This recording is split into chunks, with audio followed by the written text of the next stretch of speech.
Okay. Right. So welcome everybody. Can you hear me? Okay. Good. So, so we are discussing the concept of localization. That's a very important tool in commutative algebra, a very flexible tool.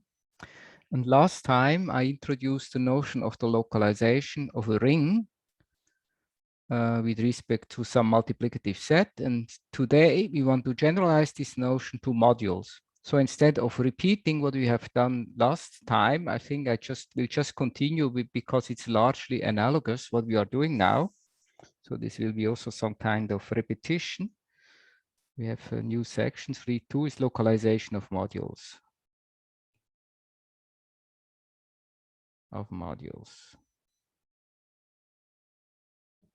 Okay. So we generalize what we have done. So as before, we have a commutative ring.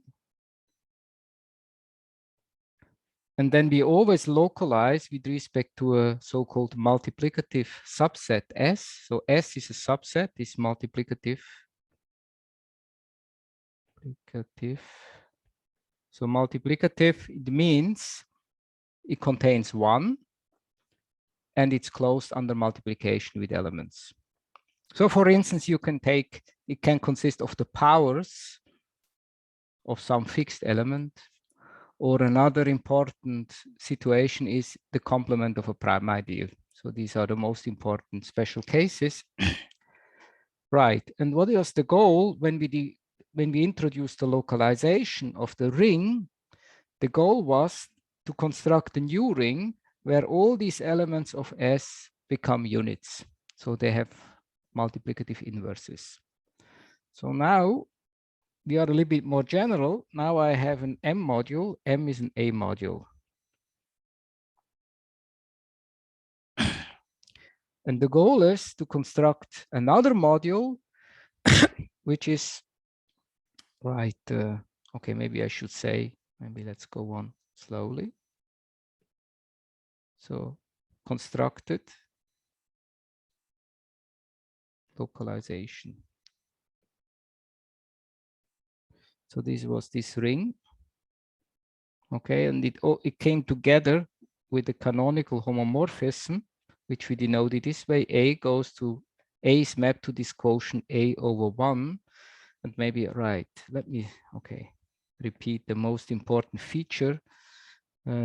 This A over 1 may be 0, while A is not 0. So this map is not injective in general. And this is the case if and only if the following holds. I have some S such that S times A equals 0.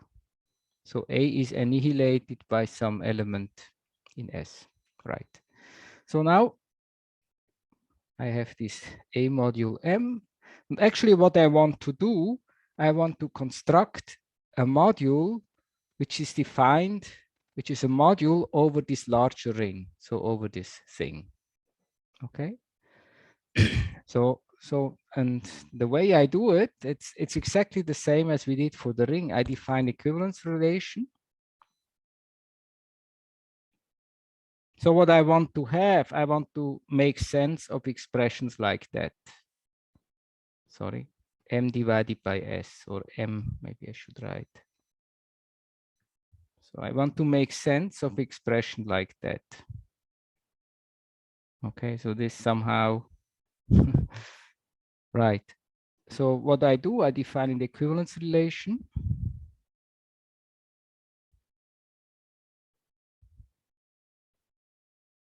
On the Cartesian product M times S by saying M comma S is equivalent to M prime comma S prime if and only if, it's a definition, there is some T in S, right? And then let me write it. This is Sm prime minus S prime M equals 0. So the intuition, so I mean how, this is a definition, but maybe let me put in yellow. I mean, what we have in mind somehow is, right. So what we have in mind, we want somehow to form these objects. Okay, we want to define these quotients, and this should what I wrote should express equality. Okay, so if you multiply, if you have this, I mean, if you are purely formal, okay, you assume this makes sense, you would multiply with SS prime, then you would get that this thing, okay, sorry, this equals 0. But because we are in this more general context, we need to have this additional feature. There is a T that annihilates it, similarly as we had it here. So it turns out this is the right definition. Okay. So we denote by M over S the equivalence relation.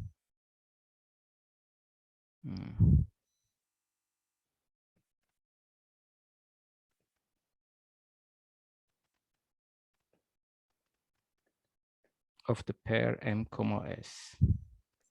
And you mean class? Sorry? During the That's right. class? It's sorry, it will not be. It's very hot in my room. I'm a bit sleepy, so thank you. Right, that's what I wanted to say. I think it will happen again. Okay, and by this symbol, S to the minus 1 times M, the set of equivalence classes.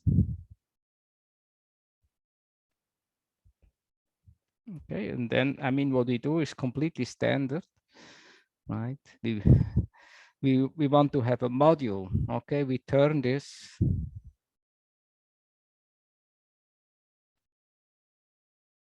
into a module over this bigger ring as this one. This module into module. Or if I say bigger, it's not correct. It can also be smaller, but this localized ring. And what do I do?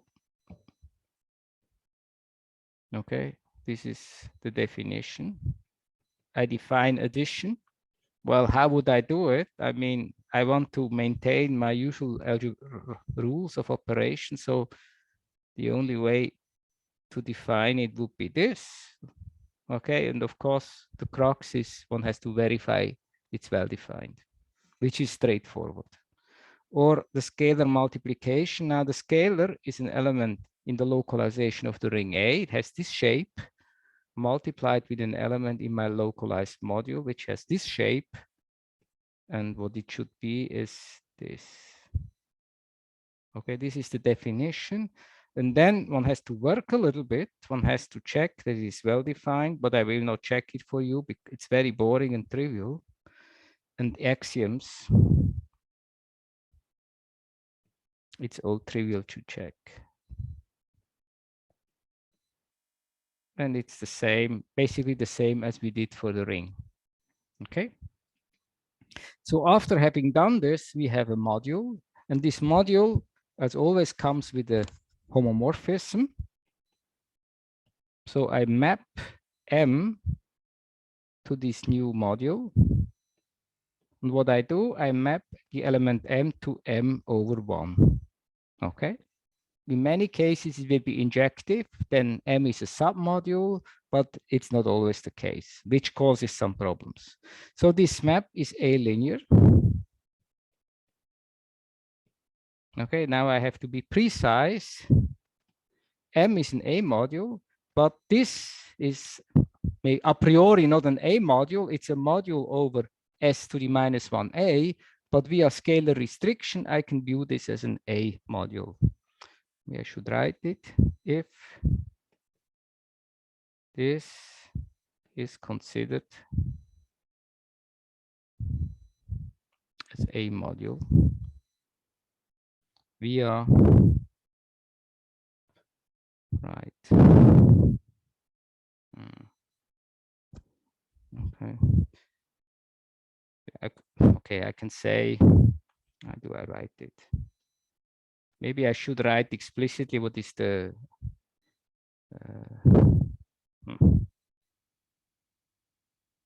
yeah.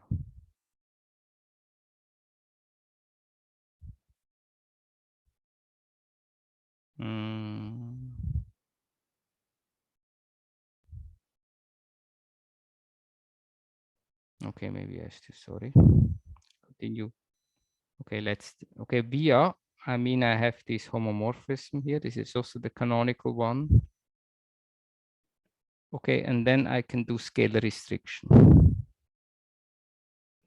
So scalar restriction.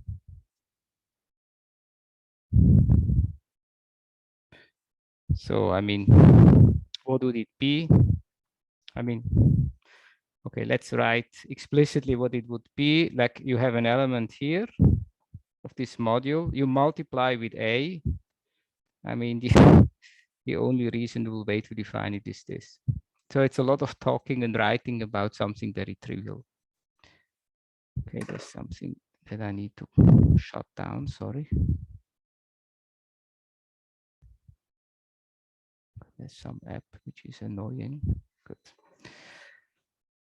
Okay, so, and then it's important. Okay, there is some program starting that I have to kill. Updates and so on. Sorry. So it's gone. So when is this injective? So m over 1 equals 0 if and only if, and this is by definition, there is a t in S such that Tm equals 0. This is the definition, okay? So, right. So this is very abstract. We will see examples. So this localization has beautiful properties,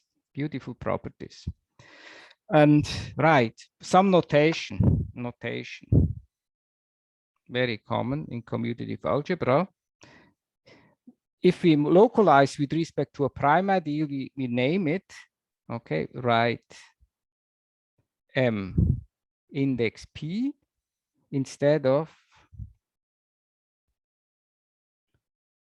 S to the minus 1 M when S is the complement of a prime ideal.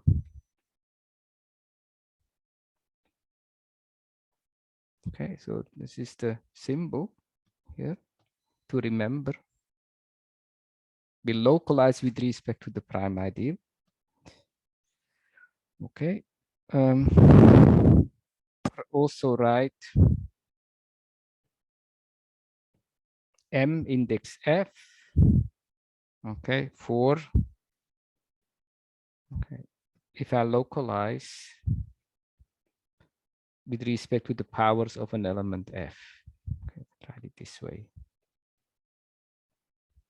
Okay, so we had this notation before, I think, when M equals A. So we should just remember it, these notations. Okay, so it's not enough to assign to these A modules, new modules, we want to have a functor. Okay, we also need to have such a association for the maps. So if I have an A linear map, so let's do this now. Suppose U from M to N is A linear.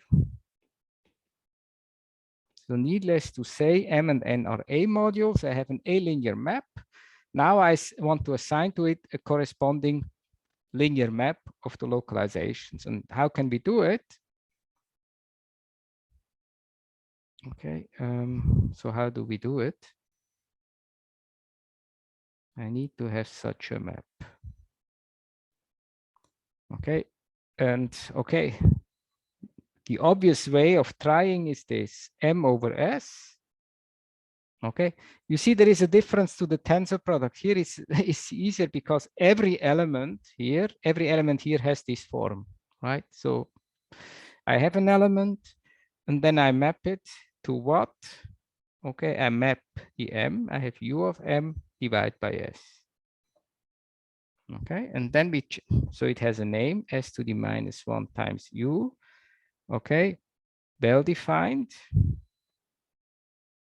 This is again a trivial checking and linear with respect to this big, to the other ring.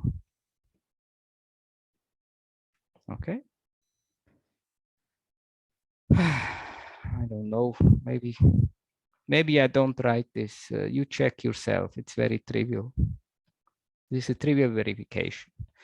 Okay. And then what one checks are these functorial properties. It's also clear. So if I compose, let's say I can compose two A-linear maps, I localize, then I could first localize and then compose. Okay, and if I localize the identity map, I get the identity map on the other space. So this means I have a covariant functor, means covariant functor.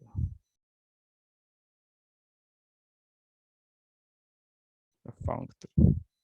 Okay, two categories. One is the categories of A modules, and the other is the category of S to the minus 1 A modules. Okay. This is exactly the meaning of that. You map the objects, you map the maps, and you have this functorial property here that I wrote. Okay. Good. Other questions on that? So.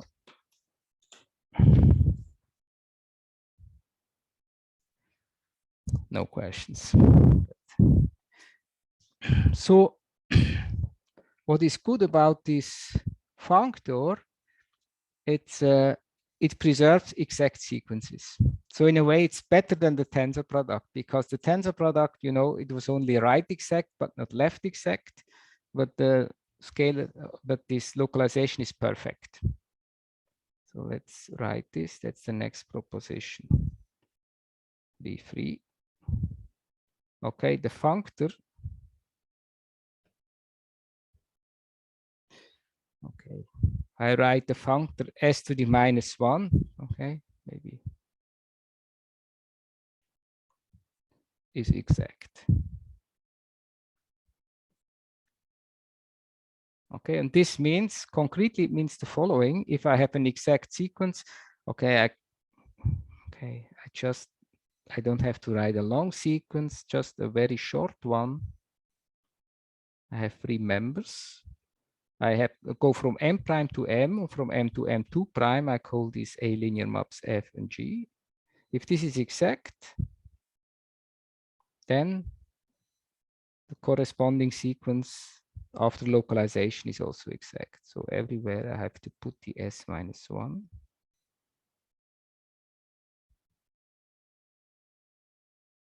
And this is S to the minus 1F, S to the minus 1G. And the point is, this is exact as well. Okay. So clearly, M prime, 2 prime, these are, okay, I don't write all the assumption, I think. Here I have A modules and A linear maps, and then I get this. But don't you still have to write the zeros? On the left or something, or yeah. No? You mean I should, okay, do you want to, you mean I should have something like that, or? Yes. No. Okay. No, I don't think so. No, I mean, this is maybe the most, this just means if you have this, then you can take any sequence, okay, exact sequence, and you look at it very locally and you get it. Okay, so maybe this is the strongest statement one can have. Okay, proof. Okay, none of these proofs, I mean, you understand, none of these proofs are difficult. Somehow, when I do this lecture, there are moments when I envy people in combinatorics because sometimes they, you know, they have tricky proofs. I mean, there are here, it's all in the concepts. Okay, but a lot of mathematics is like that. It's all in the right definitions. And then when you have the right definitions, like the proof takes go automatic in a way. Okay, so Good. So let's start. When I first do F and then G, I compose, then I get 0. Okay, because I mean the image of F is equals the kernel, so the image of F clearly is contained in the kernel of G. So I have this. Okay, then I apply my functorial property. So I apply my functor. Now this is s to the minus 1 of the composition, because here I used it's a functor, and this is 0. This is the localization of 0. This is a 0 map. So this means that the image of s to the minus 1f is contained in the kernel of s to the minus 1g. So this was like the first part of the proof. Okay, and what I need to prove is that here this is equality. I need to prove equality. So this was the easy inclusion. So now let's do the converse. Conversely, so I take an element that is in the kernel m over f, that this be in the kernel. Okay, so this, what does it mean? Okay, I map it. When I map it, I get g of m divided by s, because that's the definition. That's the definition of this map, and this equals 0. So this is 0. Let's always say where this is 0 in this module. Okay, 0 here. Being 0 means, by definition, there is some t in S, so that after multiplying with t, how do I write it? T, maybe I write, okay, I write from the right to the left. T gm equals 0. But tgm is this. So I have this. Okay. Now, okay, now I am in this world. Now I'm here. I have an element Tm here, which is mapped to 0. Because I know that this is exact. This Tm here is f of something. It's in the image of f. So there is, therefore, because now I use the exactness, there is some m prime with the property Tm is f of m prime. Okay. Right, and then we just have to see what this means. We are essentially through. So I claim m over s is mapped to what I want. Okay, m over s is the same as tm over ts. In German, it's called erweitern. Okay, fraction. Tm is f of m prime divided by ts. Okay, and but this was our definition of the map s to the minus 1f. This is the image of this of m prime divided by ts. Okay, so this is in the image. And I'm done. Okay, I started with the element in the kernel here, and I show this in the image. So it's just calculus of fractions. Okay. As I said, the only tricky thing here, so the only reason why this is not completely trivial, everything is this, right, where is it? The zero-ness, okay? So when you go to the localization, things may collapse. So it's, nevertheless, everything works if it's properly defined. Okay, so in particular, this is nice. So if you have an injective map, it will stay injective. If you have a surjective map, it will stay surjective. So in particular, okay, if I have, okay, if that's, let's say if this is an inclusion, is inclusion. So let's say M prime is a submodule of M, then this map is injective. is injective. Okay. So we may, okay. So we may assume it's an inclusion. I mean, just okay, we may view it. Wait. May view this as an inclusion, maybe you. And actually we do it if it's okay, if it's convenient, I view this as submodule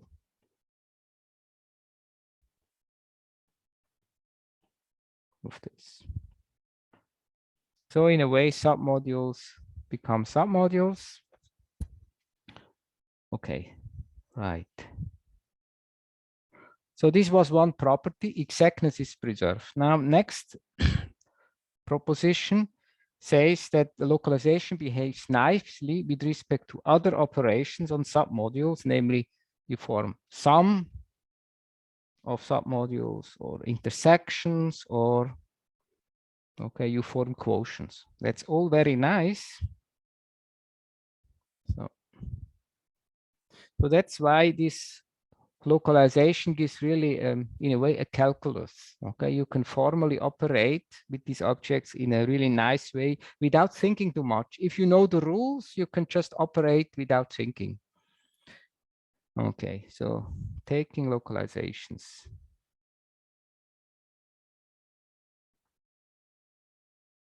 With respect to S, commutes with. So what do I have? Sums, direct, okay. What do I call it? Sums.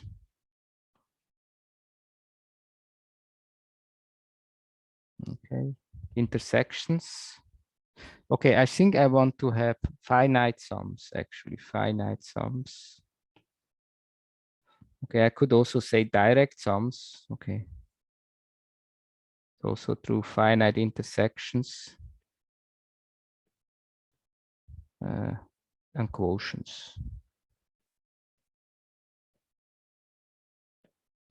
So let's write it down explicitly. Let's only write it for sums of two or intersections of two. Okay, for submodules, just to save notation, N and P of M, okay, of a module M. We get the following. Okay. So I can form N plus P. So it's a sum. It's a submodule. I localize it. Okay, I view this as a submodule of the localized module. The other hand, I can do this and this. Okay, view it as submodules. I take the sum, and the claim is this is equal. Or intersection, same thing. You intersect, you localize. This is set theoretically the same as this. Okay, and the third property is, okay, we take the quotient of A modules, then we localize it, and there is a canonical isomorphism with this. You have this. We know this has as a submodule this. This is what I just explained. Okay, this is basically this. Yeah, submodule is just different notation. So I can form the quotient. This is a canonical isomorphism, or yeah, canonical isomorphism. And when I show the proof, it will become clear why it is canonical. Okay. A question about that.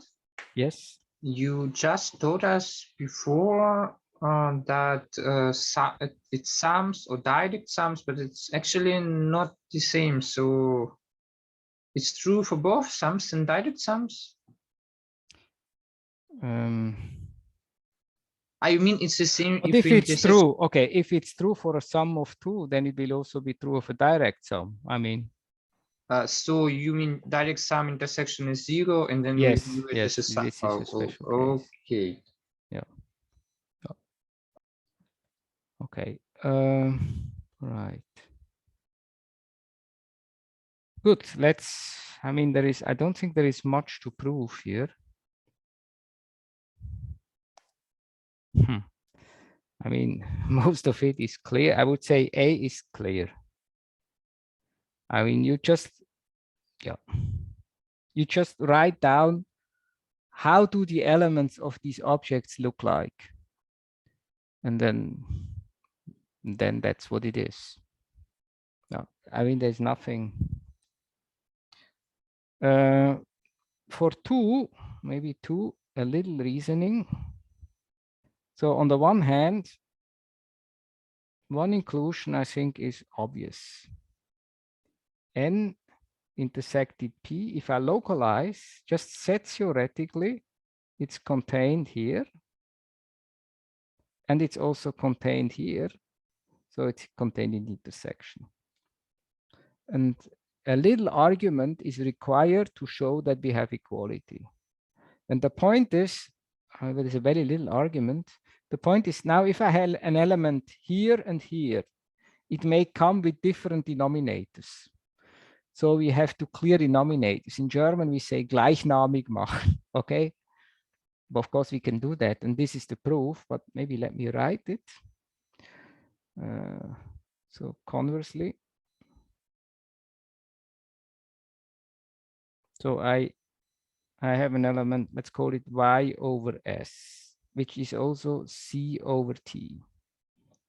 So this is in the intersection. Okay, every element in the intersection looks like that, where y is in n, z is in p, and s and t are in s. Okay, so, okay, right. Then, as I said, okay, let's remove these denominators, take away these quotients. But we know then there is say a u in S such that, okay, I write what this equality means. And this means there is a u in S such that, okay, ty minus sc multiplied with u equals 0. So it's again this. If this would be a normal fraction, then this equality would be equivalent to this being 0. But because we are in this localized setting, we can only say this after multiplied with some element in S becomes 0. So I have these things here. Right, but it doesn't hurt. It doesn't hurt. It doesn't hurt. Just have to be careful. So UTY means USC. Let's call it W. Now we see this is, on the one hand, it's in N because it's a multiple of Y. On the other hand, it's in P because it's a multiple of Z. So this is here. Okay, and now let's divide again. Okay, what I can do. UTY, I divide by UTS.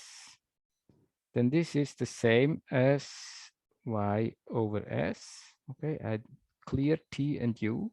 On the other hand, this is W divided by UTS, and this is clearly an element in the localization of N intersected P. Okay, so I have shown that this element, what have I shown? So I've shown that this element here, Y over S, in fact lies here. Okay, good. And how about the last thing about the factors? Right, so I just, okay, I write this, okay, I have this short exact sequence. N is a submodule of M. So I can write this exact sequence. This is exact. Okay, right, I assume that. And then I apply my functor. And I know the functor take s to the -1 is exact. So I get this exact sequence. Okay, but does it mean? It means or implies it implies that this is isomorphic to this quotient. And I said it's canonical. Well, we know the isomorphism. The isomorphism comes from this sequence. And all the maps here, they are the natural one. I mean, what should it be? Okay. So everything fits together nicely. No surprises. Okay, it's machinery. Okay. Questions on that or? Right. Still, I don't think it's so trivial. I mean, if you've never done this before, then I think you easily get confused. So really one has to, okay, one requires a little bit of training with these methods.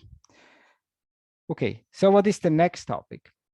So we introduced localization, but before I introduce the tensor product. So the question is, what is the relation of the localization with the tensor product? Okay, how can I relate them? And it turns out they relate really nicely. And the first, okay, there are several insights here. Maybe the first insight is that the localization of a module can be understood if I only know what is the localization of a ring and I have the notion of the tensor product. Okay, so I could have saved time in a way. So this is the next proposition. I can express localization of modules via tensor product. So let M be a module and S multiplicative set, multiplicative closed, multiplicative closed, I think I write this way. So two statements. One, the scalar extension. I had the notion of the scalar extension, if you remember, the scalar extension of M. M is an A module. With respect to the ring morphism, okay, so here, this is the one coming from the localization of the ring. So I can extend scalars and turn M into a module over this ring. And the statement is, what I get is this. I get the localization of the module. So more specifically, we have the following isomorphism.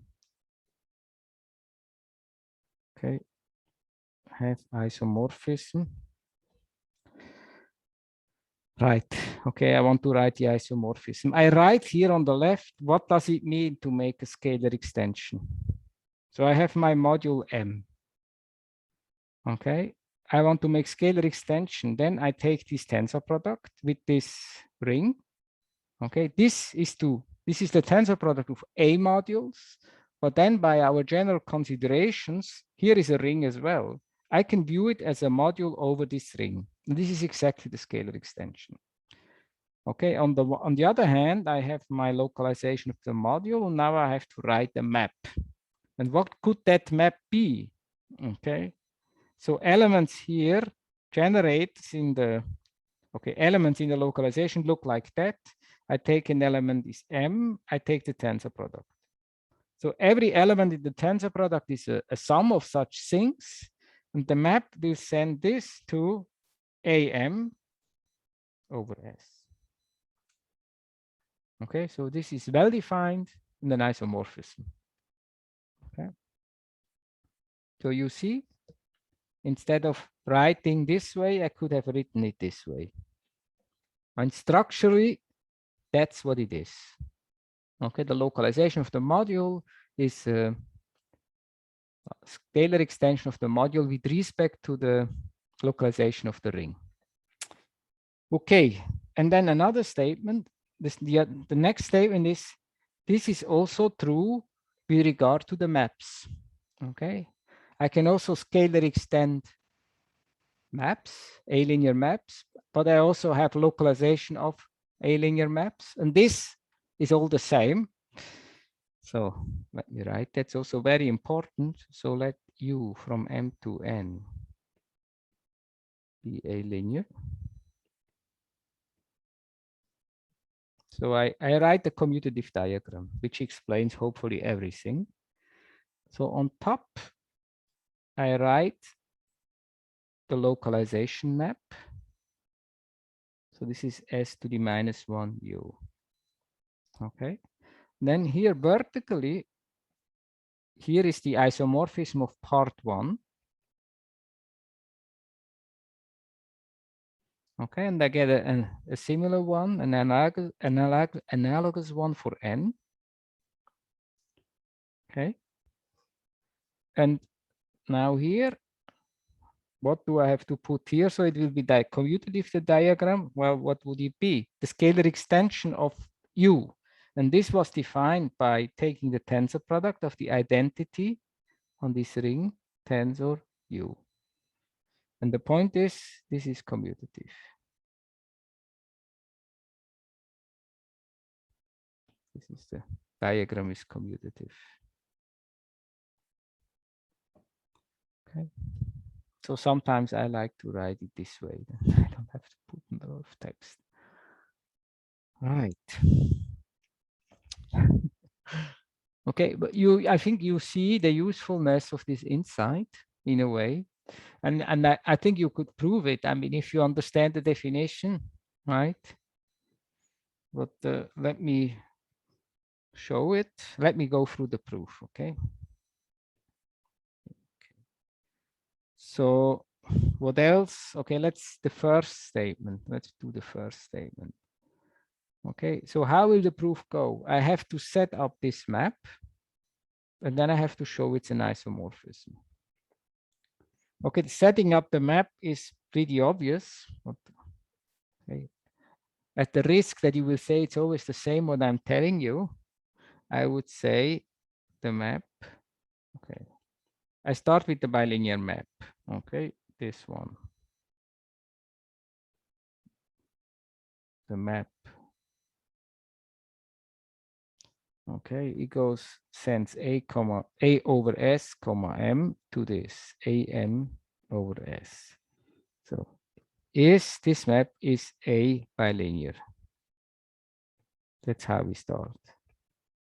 Okay, this is a bilinear map, and here therefore defines by universal property of tensor product defines a linear map.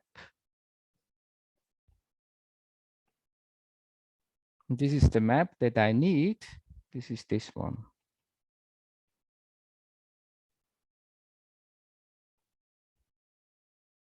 Okay, and if we call it f, then f of as tensor m will be am over s. Right. Here I don't need parentheses, sorry. Okay, here I need.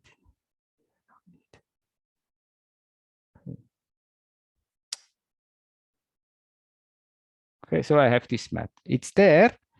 Now let's see why it is an isomorphism. It's surjective. I think this is clear because here, you see, in particular, here we have the elements m over s. Take a equals 1. And every element here is of the form m over s. So it's clear that it is surjective. Clear, f surjective. So this is clear. So, and the claim is f is injective. So let's do the check that f is injective. Okay, so now a little difficulty. Okay, well, it's not a real difficulty. The elements here, they are not just tensor products, they are sums of tensor products. So any element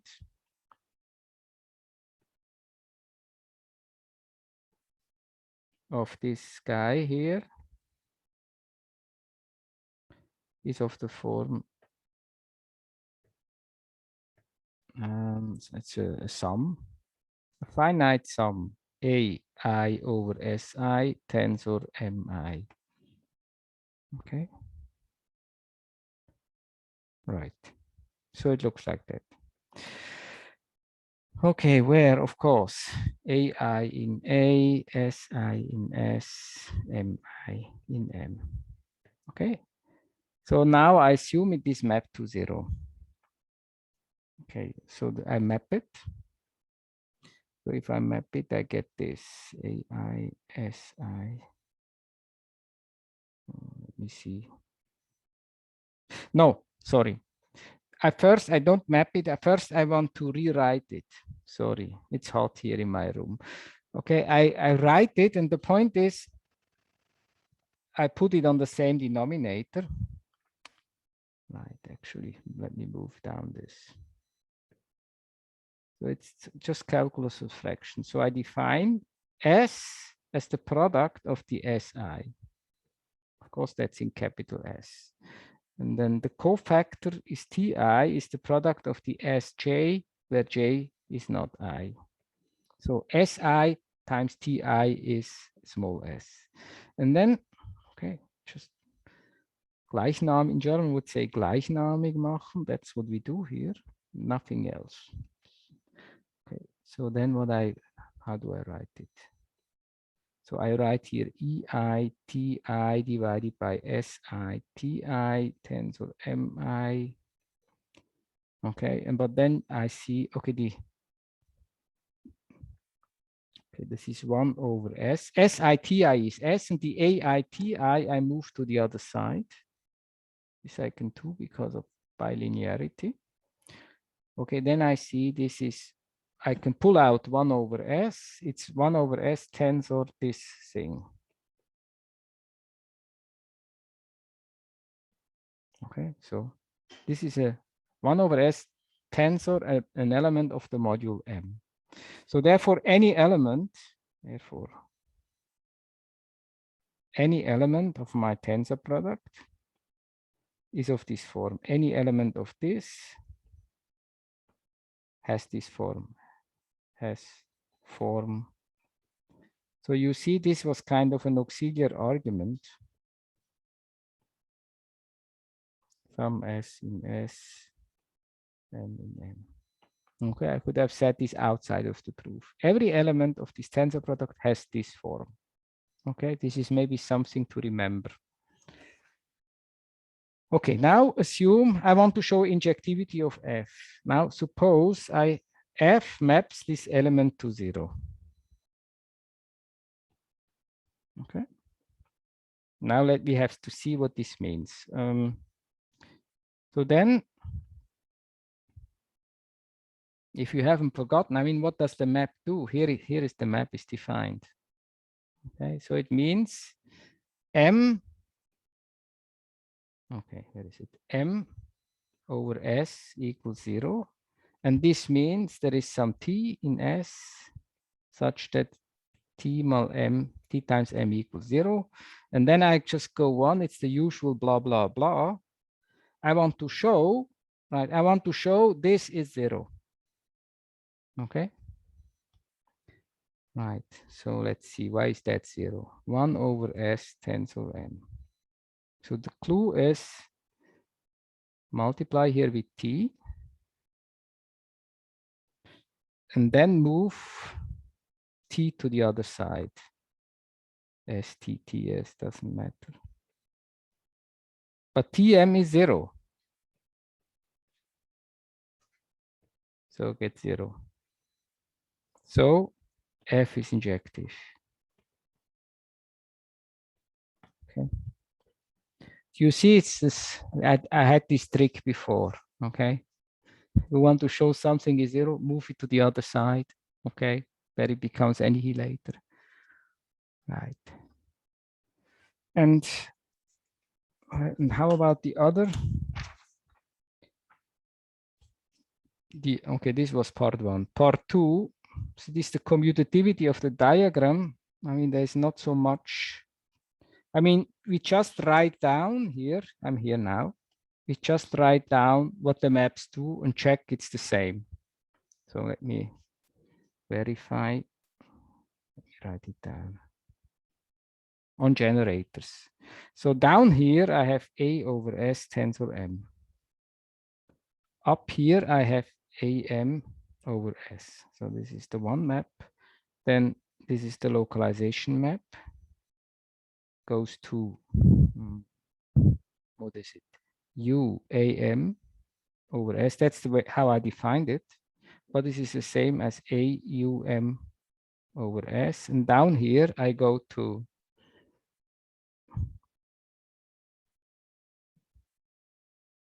that's how this map is defined. And then you see if I go up, I get the same. So it's commutative. And I'm done.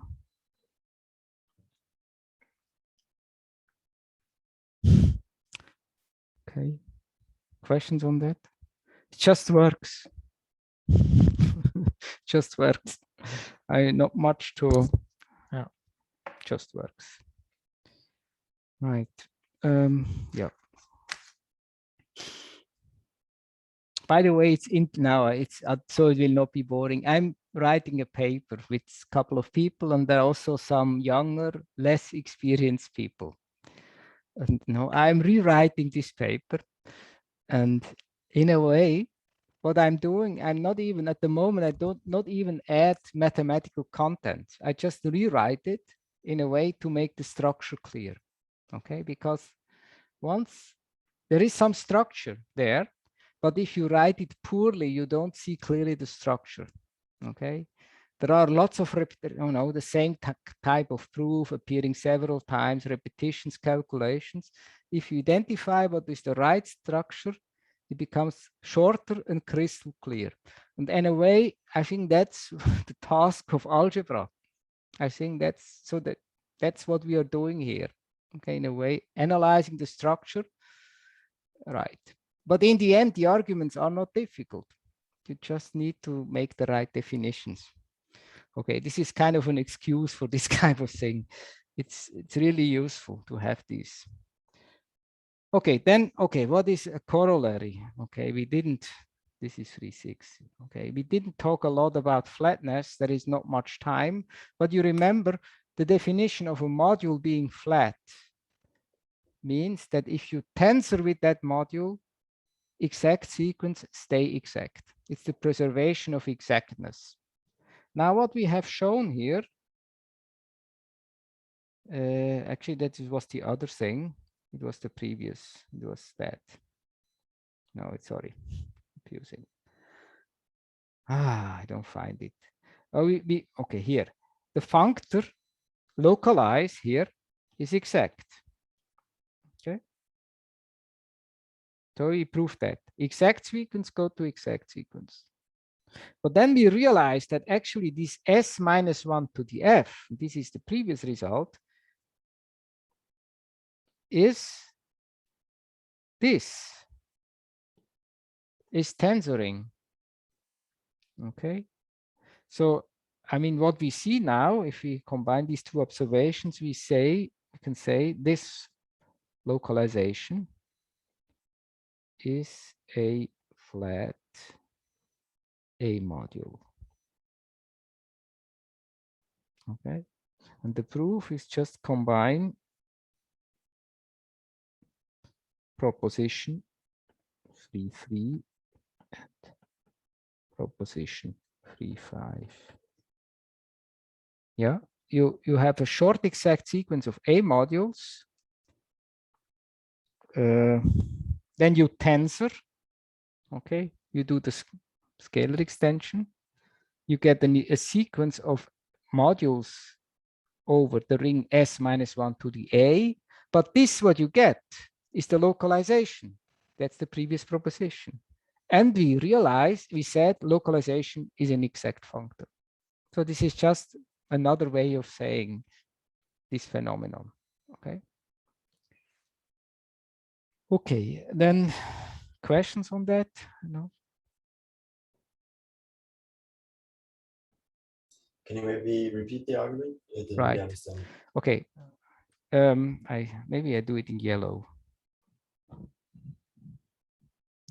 Okay, flat. What does it mean? I eh,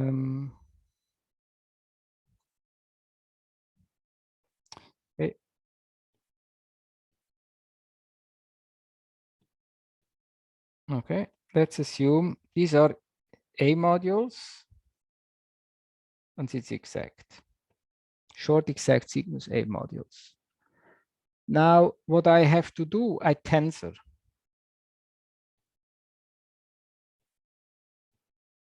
Okay, I form this sequence. It's a lot of writing.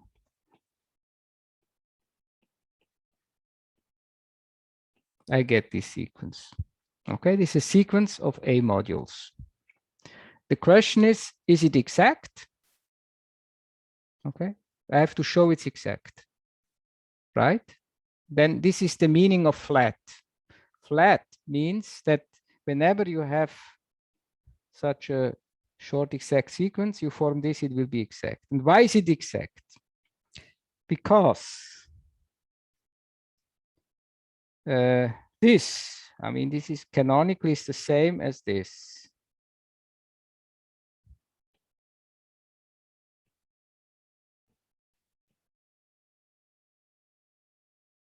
Okay. And even the map, I mean, so here you see the maps here. These maps are, maybe I can write, okay, maybe I should write it. Maybe if this is called F, I don't know. Then this map is identity tensor F. Of course, identity on S to the minus 1A. And this map is S to the minus 1F. And we know this is a commutative diagram, right? So if I want to show that this is exact, I just show that this is exact. But this is exact since this S to the minus 1 is exact functor.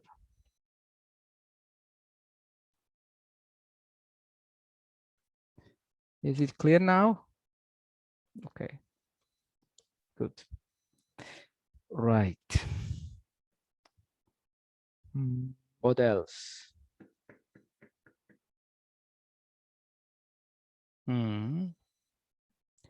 Okay.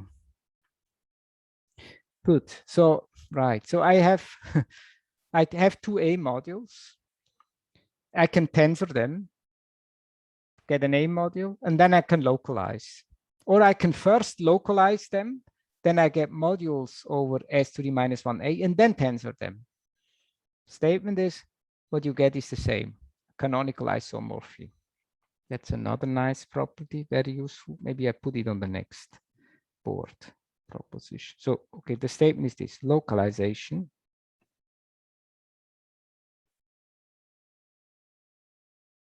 commutes with tensor products. Tensor product with the okay operation of taking tensor products. So that's this. So M and N, let M be A modules. And S is like the multiplicative set, multiplicative closed, I think I write usually. So then, okay. So on the one hand, I do this and this. Localization of modules. These are modules over the localized ring, so I can form the tensor product. This is a module over S to the minus 1A. On the other hand, I can first take the tensor product. So I have an A module, and then I do localize it. Let's put parentheses. Sorry, no. I have to write it this way. Okay, and there is the statement is it's isomorphic, and I can write the map. The map is just a map that it. What else can it be? You have here a generator M over S tensor N over T, and you can map it to M tensor N, and then over ST.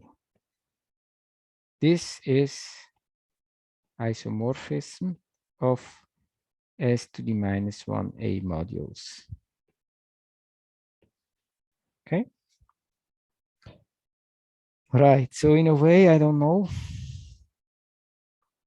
It's like if you think purely formal, okay, you just manipulate symbols without thinking about their meaning, it's like some associativity. I mean, or the order in which you do things doesn't matter.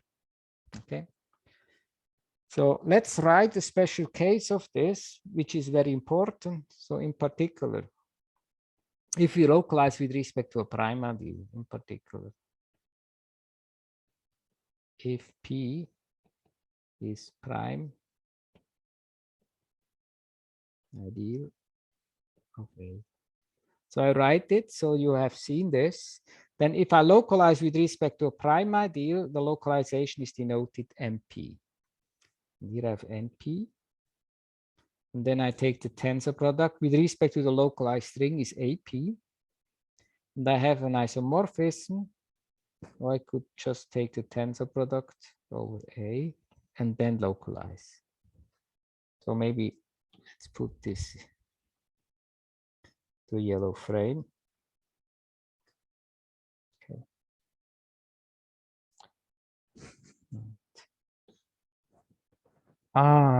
Okay, I need to prove it. Now I realize.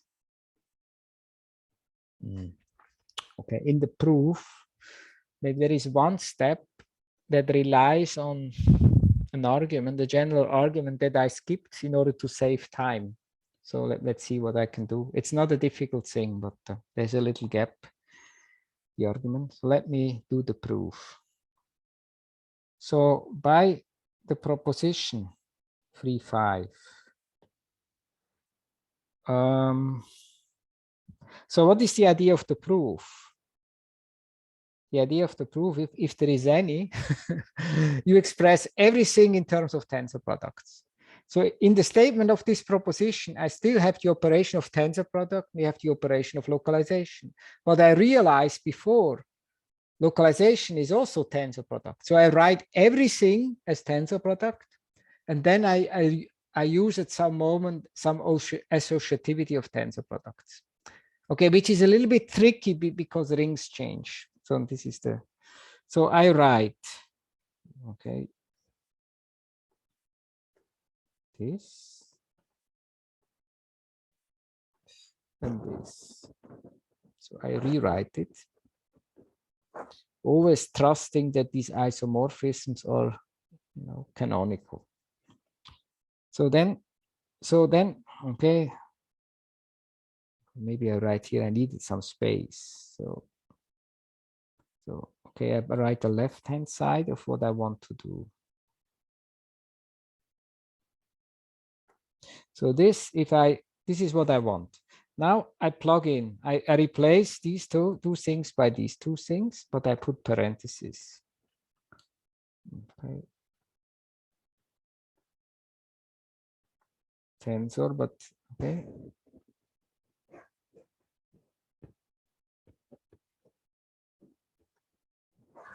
Okay. Right now, okay.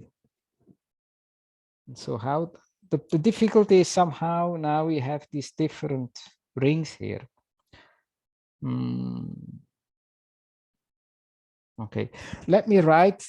Okay, let me write this general principle that I want to apply, but without proving it. But at least you will see the logic. Maybe I should have said this before. Okay. You know, I do the following. I write it. Okay, let me first do this as a little intermission. Sorry, I should have. Let me move this down. I need some space. Okay, I continue because there is something that okay, little intermission. Intermission. So there is some result, and this is actually exercise 215 in a Tia McDonald. Let me at least write the statement, and I want to apply this. Okay, so I have rings, A and B are rings.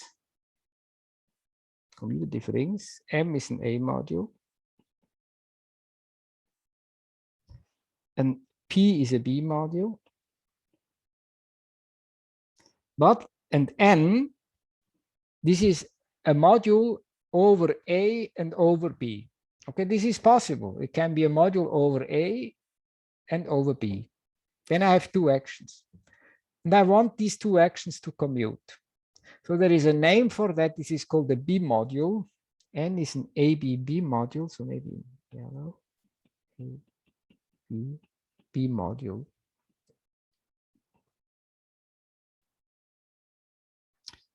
So means, okay, N is A module. And N is a B module.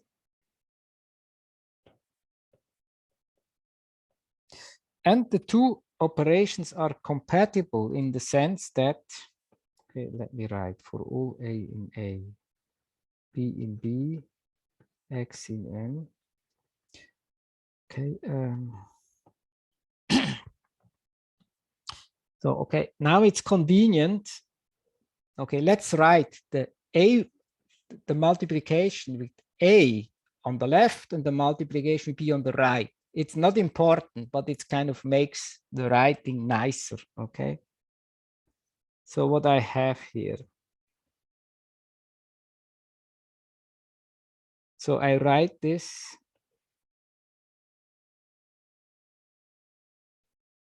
written as a right multiplication. Okay, there is nothing deep about that. It's just convenient. Okay, I could also write everything on the left and okay, assume that it's commutes, but this is very common to do it. So you see, I just write the here multiplication on the left with B on the right, and this expresses its commutes. That's all. So this is a B module. Okay, so then if whenever I have such a situation, then okay, I realize this can be very confusing. Okay, so when I write this, for a moment, I forget that N is a B module. It's just an A module. Then I take this tensor product. It's an A module, right? But it's not only an A module, it's also a B module, okay? Is A module, but also B module. Why is it a B module? Yeah, because okay, of this B module thing, maybe write B module. The scalar multiplication with elements of B just takes place on this side. Okay. Same thing, right? Sorry, you were just gone for a couple of seconds. You could not see. Yes, I was frozen. yes, maybe from the point on why it's also a B module. Okay. Where from exactly? Where should I? Why is it also a B module? That was the. I didn't say that. I explained. Okay. I explained. This was the definition. This was the definition of a B module. Okay. So far, these were all assumptions, including the definition of the concept of B module. Now comes, I want to write the statement, but I explain. Okay, I go slowly. First, I say I form this A module, a tensor product, and I notice this is not only an A module, it's also a B module, where all of the scalar multiplication with B takes place here. And I can change the roles. I can also write N tensor P. This is, now here is the tensor product of a B module. It's a B module, but also A module.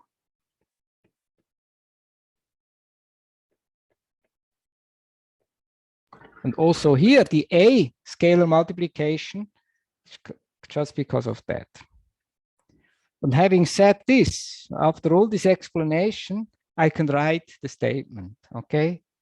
We have canonical isomorphism. So, I mean, it's easy to remember in a way. So I form this. And then I form the tensor product with P. But this is, okay, a tensor product of P modules. On the other hand, I can also do this. Tensor product of P module. And then remember, it's also an A module. Form tensor product as A modules. And statements is isomorphic. And the map, I mean, what will it be? Okay, maybe I'm pedantic and put here an A and here a B. This is mapped to X tensor. This is the map. Okay, so okay, I don't want to go into the proof. It's I don't know, maybe Marco wants to do it or not. Oh, sorry, I killed this. Sorry. Just having, right. So, but I just use it. In a way, it's, you see, on a few purely formal viewpoint, it's a kind of associativity.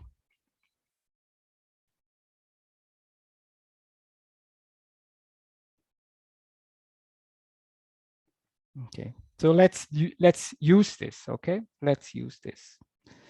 So we return to the proof of our proposition. So here, what was it? Right, localization commutes with tensor product. So I'm back here.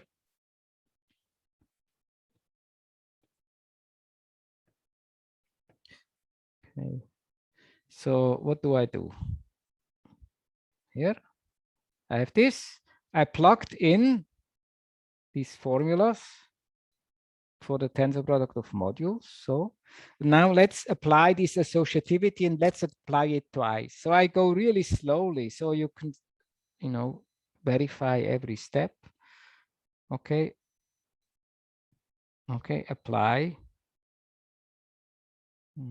I think I will apply it twice. Okay, apply. Previous associativity.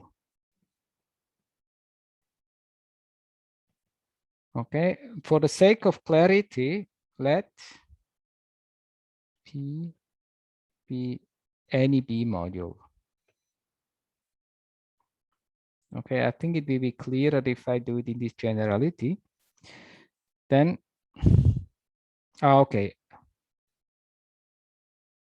Now maybe I rewrite the statement. So I rewrite it. Okay. Should be.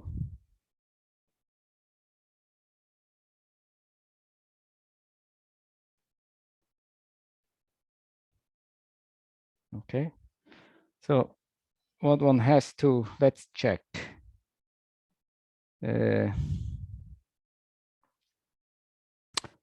Can I compare? Right, we can compare. Right, we are in the situation, but instead of N, I write B. So B is my B module. Well, that's okay, right? So what is B?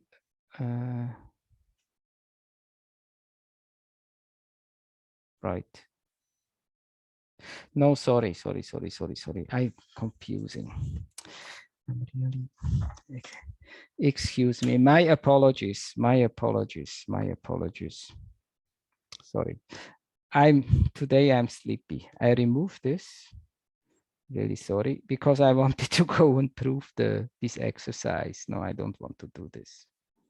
Too hot. Sorry. I said, hopefully it's the last time. 10 more minutes, no more error. So now, okay, now I hope now I can do it. So now I want to apply this associativity. So I view this thing. as a B module. On the one hand, I have A, and on the other hand, I have this B module. And apply above associativity. Okay, so this is the B module. There's nothing fancy about it. Okay, so what do I have? M tensor. So I hope I'm not making it too complicated.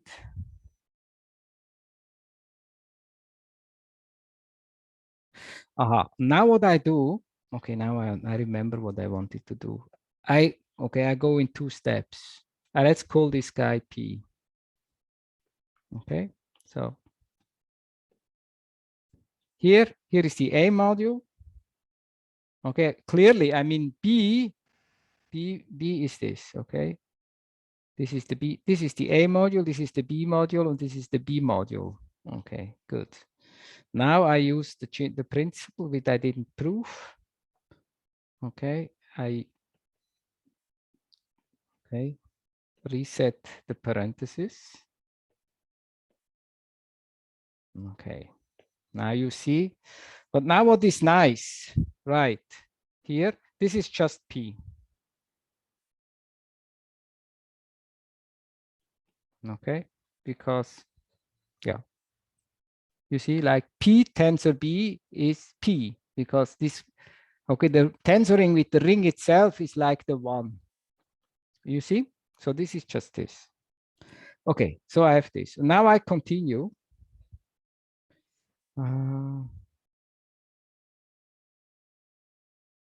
Okay, maybe I rewrite.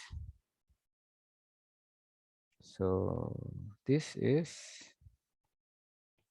now I plug in what P means. Okay, good. But now these are just A modules. This is also associativity, but it is a little bit less, easier.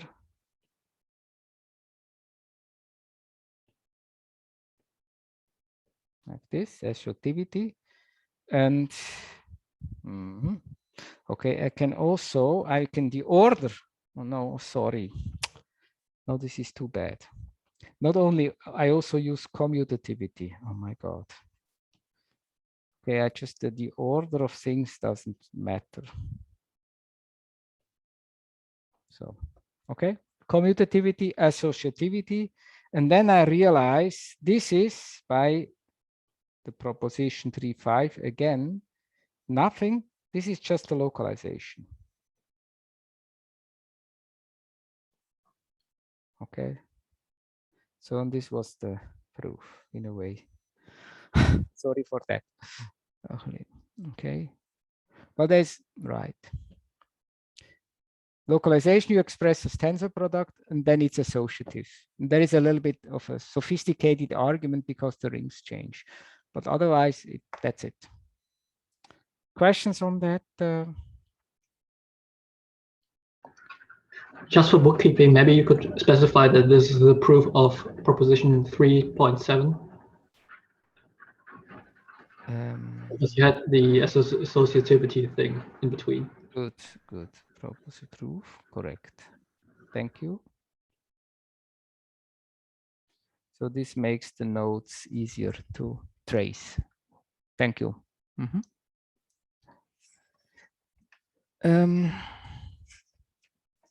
Go back to step 4. Where am I?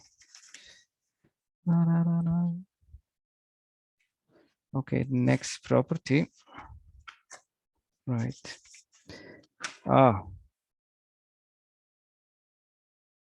Okay, good.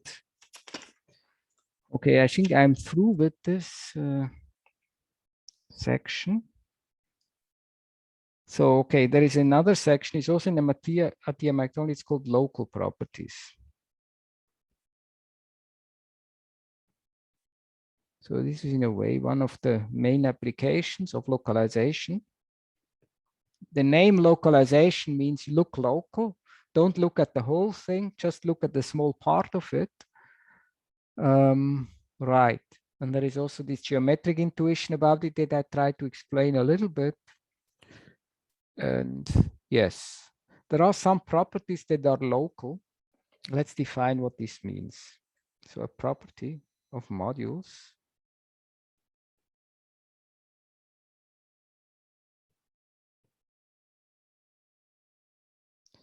is called local. Okay, if. Okay, I write it generally. Okay, M has this property. Maybe let's call M has property. Let's call it P, property P, if and only if all localization at prime ideals have this property. Okay, for all prime ideals, primes, P of, okay, A, the localization has this property. So if there is something unclear about the definition, as soon we look at the examples, you will understand what I mean. Okay, so next result. So the property that I'm looking at is a very simple property, is the property being zero. Property of a module, is the module zero or not? I want to prove some A module is zero. Now the statement is I can do this by just showing that all the localizations at prime ideals are zero. Actually, it's enough to look at maximal ideals. So let M be an A module. My problem today is that the others of my family have drinking up all the coffee. So I couldn't get a coffee quickly. There was not enough time to prepare one. That's I made this why I make these mistakes. Blame always other people for your errors. So one is module is zero, two is localization is zero. Okay, one problem is also yesterday the game, the soccer game, you know, Switzerland. So it was very late. Do you know that? You know this? You don't know? Switzerland kicked out the world champion, France. That's amazing. Okay, it's a very special day. So the localization is zero for all prime ideal P's. P of A and 3. Same property for maximal ideals. Maximal ideals. Ah. Of A. Okay. Okay. So let me do this. It's okay. I need some more board.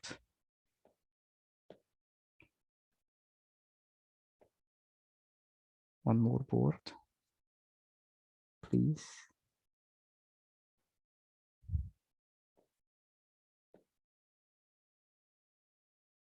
Okay, good.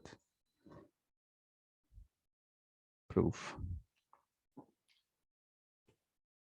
Okay, if every time I start 5 minutes late, and so then in the end, I don't arrive anywhere. So I have to do this.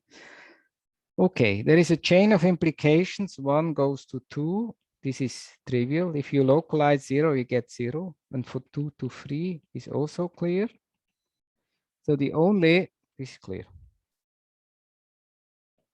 So we only need to show 3 to 1. And it's easiest to do contraposition, show contraposition.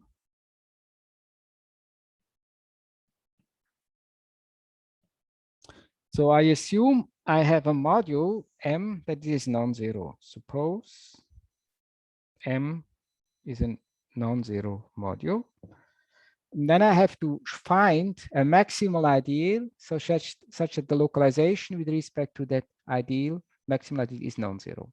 So how do we find maximal ideals?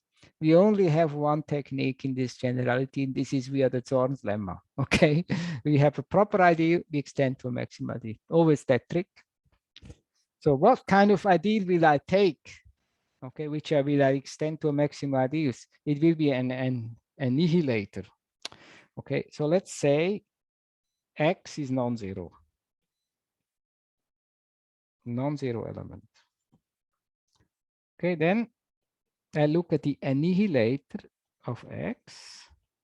Okay, this is an ideal and it's properly contained because X is non-zero. Okay, otherwise there would be one. It cannot be. Okay, now there is a maximal ideal via Zorn's lemma. Let M be a maximal ideal such that, okay, well, which contains, okay, the annihilator.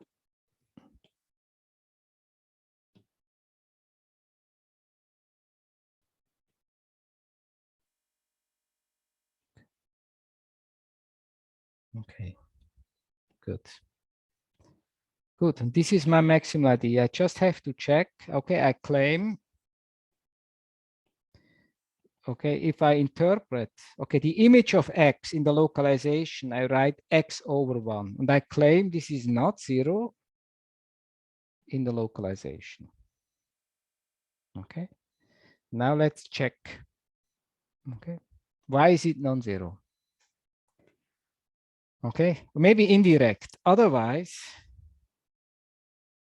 X over 1 equals 0 in NM. So this means there is some element. I used to call it S. Maybe I should, okay, right. Why not call it S? There is an S in A, but not in M, such that Sx equals 0.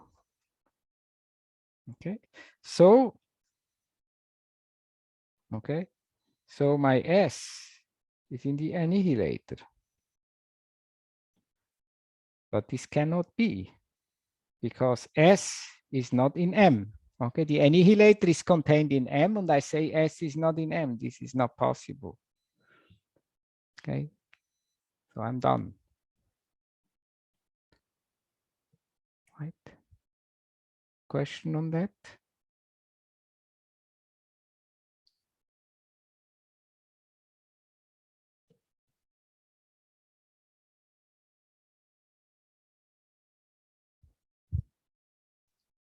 No question. Okay, can I, right, stop now or go for another 3-4 minutes to catch up a little bit of time? You tell me. I'm afraid I'm a little bit behind schedule. Okay. From my side, would uh, I would say that you can go further. I don't know what others mean. Right. I don't mind either. Sorry. I wouldn't mind going on a further. Okay, then let me do the next thing. Thank you. I need more space. Okay.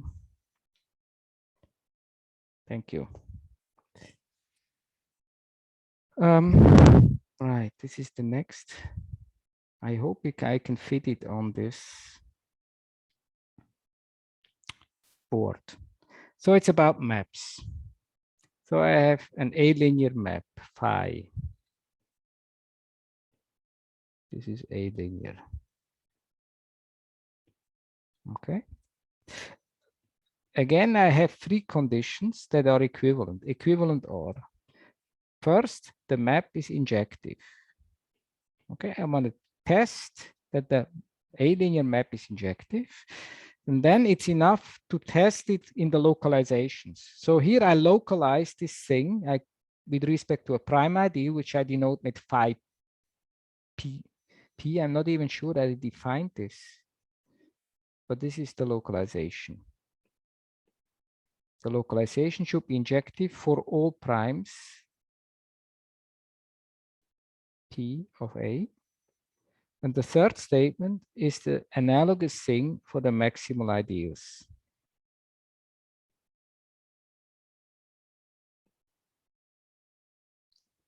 For all maximal ideals. M of A.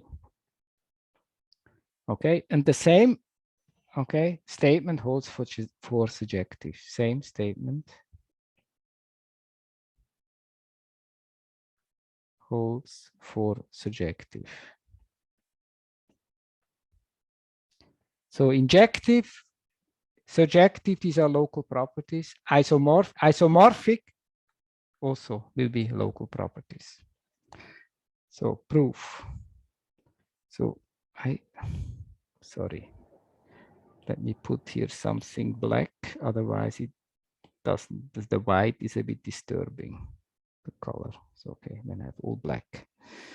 So how do I do from 1 to 2? Okay, that's easy. I use the exactness of the localization functor. So if I have an injective map, I can write it as a diagram. Okay, yeah, this is exact. This expresses phi is injective. And then I apply my proposition. It's a proposition free. Okay, I localize, and what I get must be exact. Okay, so this means phi p is injective. Okay.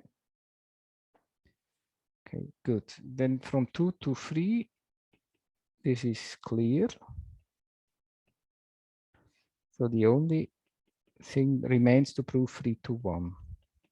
Okay, this is the interesting part, but it's not too interesting. It relies also on, yeah. Okay, the idea is now I reduce to this statement. Before I showed something being 0 is a local property. Now I want to reduce to that. So, okay.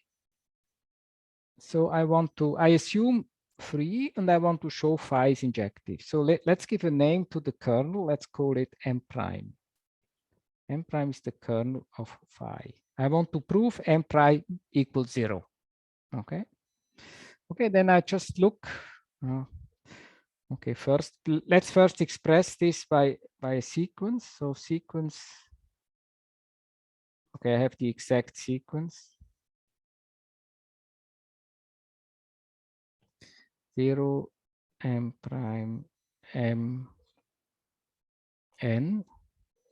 So this is exact. Here is phi. The other is the inclusion. This is exact. Okay, then proposition free. Okay, I take scalar extension with respect to a maximal ideal M and I get an exact sequence. So everywhere I put the index M and M, and here is phi M, and this is exact. Okay, good. Now we just have to decode what this means for all M, okay? Okay, for all maximal ideals M. I can do this. Okay, now, if I look at this diagram, I see this guy here. Right, what do I do?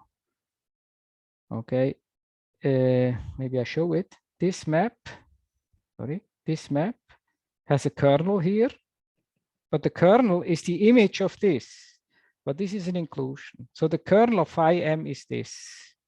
This I can see as the kernel. Okay. Okay, now comes the assumption. The assumption is that the phi M is injective. So this is 0, this is the assumption. Okay, the assumption is for all M. Okay, for all M. Okay, so I have this for all M. Right, now I use that being 0 is a local property. This is proposition 3.8, and I conclude M prime equals 0. And this means my phi is injective. Okay. And in order to do the same thing for surjective, you see this is a completely formal thing. Just reverse all errors. Okay, surjective. You check it yourself. Reverse all errors. Just formally, all the errors reversed, same argument. Okay. Okay, I think that's it. Let's stop the recording.